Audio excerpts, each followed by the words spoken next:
இன்றைக்கி எங்கள் தோட்டத்தில் பட்டுச்செடி காடு களை வெட்டுற வேலைங்க. சரி காலையிலேயே ஆட்டு வேலை, வீட்டு வேலை எல்லாம் மாட்டு வேலைலாம் முடிச்சுட்டு மாட்டெலாம் குளிப்பாட்டிட்டு களை வெட்ட போனேங்க. சரி தண்ணி எடுத்துகிட்டு போகலாம், 2 வாரம் ஆச்சு மழை வந்து சோளக்காடெலாம் வதவுது. இந்த ஒரு தண்ணி கட்டினா போதும். நேற்று ஒரு வெயில் கட்டினேன், இன்றைக்கி ஒரு வெயில் சரி கட்டலான்ட்டு வந்து பார்த்தா எல்லாம் வாய்க்கால் ஃபுல்லும் தேக்கம் இலை புல்லுமா கிடக்குது. சரி நறுஸ் பண்ணால் தான் தண்ணி பாயின்ட்டு வாய்க்காலெலாம் செதுக்கி புல்லெல்லாம் பிடுங்கி விட்டுட்டு தண்ணி திருப்பணுங்க. தண்ணி திருப்பி விட்டு போய் தான் பட்டு செடிகளை களை வெட்ட ஆரம்பிக்கணுங்க.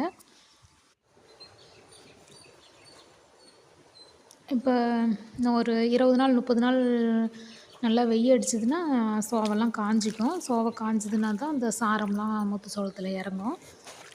நல்லா கரெக்டாக ஒரு 30 நாள் கழித்து முத்து சோளம் உடைக்கிற மாதிரி வந்துடுங்க. முத்து சோளம் வந்து லைட்டாக அப்படியே கலர் மாறிடுச்சு, ஆனால் சோவெல்லாம் அப்படியே பச்சையாகவே இருக்குது. இந்த ஒரு தண்ணி மட்டும் கட்டினா போதும்.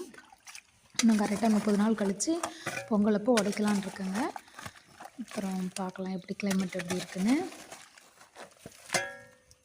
ஓகேங்க, பாய். வீடியோ பார்த்ததுக்கு ரொம்ப ரொம்ப நன்றி. ப்ளீஸ் சப்ஸ்கிரைபர் பண்ணுங்கள், லைக் பண்ணுங்கள்.